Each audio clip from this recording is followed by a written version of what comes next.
If you're Chinese and want to complain about your government, this is where you come, if you're brave enough. The National Petitions Office is ringed by plainclothes police, and coming here isn't encouraged. Foreign journalists aren't welcome either. Sorry? It's all part of China's media control machine that would have you believe all is calm and stable here. Hey, what's going on? Don't be fooled. Below the surface, China is seething with discontent.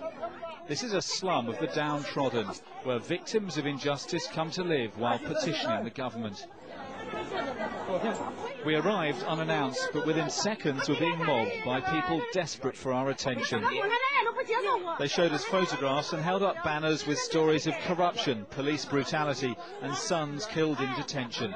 Crowding in, determined their voices were heard. One of the women pleaded with us to film her, saying she'd been beaten by police.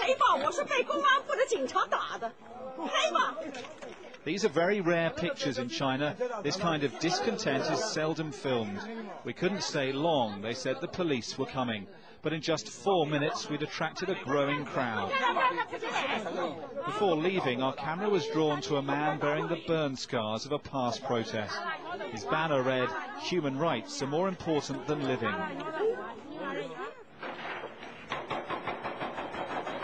But this is what's causing the greatest anger. Homes and land being seized by the government and sold to developers to build on. These are some of the victims. They've spent all winter living in tents in temperatures well below freezing, after their own government demolished their homes to develop the land. We wanted to record their story, but police had been tipped off we were coming, and were determined to stop us filming.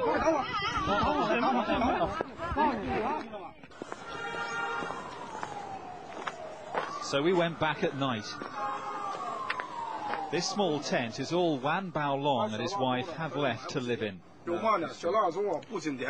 He told me how the government evicted him by force, so he set up camp where his house once stood. All he wants is enough compensation to buy a new home. It takes courage in China to talk to foreign journalists and criticize your own government like this. There's nothing we can do. Nothing. We went to the Chinese media, but they're too scared to report it. The government won't listen. They just bully the ordinary people. They're eating our flesh and drinking our blood. They're picking our bones clean. Wang Shuiyi is another demolition victim. This is all that's left of the home she'd lived in since childhood. She's put up her tent where her living room was. In it she's made a shrine to her late husband. He died after they were given their eviction notice. She claims officials hounded him to his death. They're stealing our homes. It's theft. Just theft. The poor have no human rights, no way of surviving. We've been everywhere for help. This is the flip side to China's economic miracle. In the country's massive property boom, government officials and developers are making untold billions seizing people's land to build on. It's a land grab on an unprecedented scale, and the full force of the state is being used to crush any protest.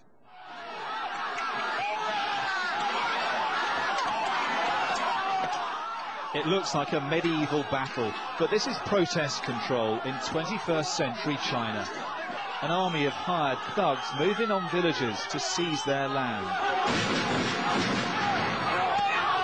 They're armed with guns and stun grenades that meet fierce resistance, as villagers fight back with farm tools in a pitched battle last year that claimed 6 lives. These kinds of clashes are hardly ever filmed, but they're happening more and more often. Apart from the violence, the pictures are striking because they're taken by the protesters themselves. More and more people are filming what's happening to them. Here, neighbours secretly record the moment police drag an old man from his home.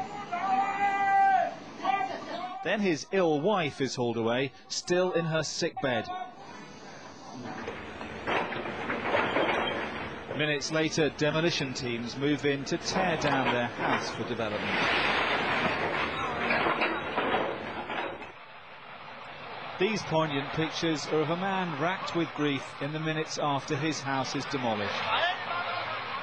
He argues with police in impotent fury before claiming what's left of his home, sitting on its rubble, consoling his grandson.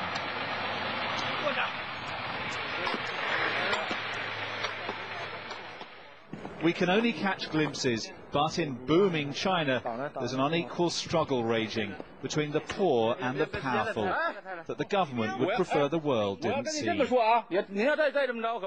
Dominic Waghorn, Sky News, Beijing.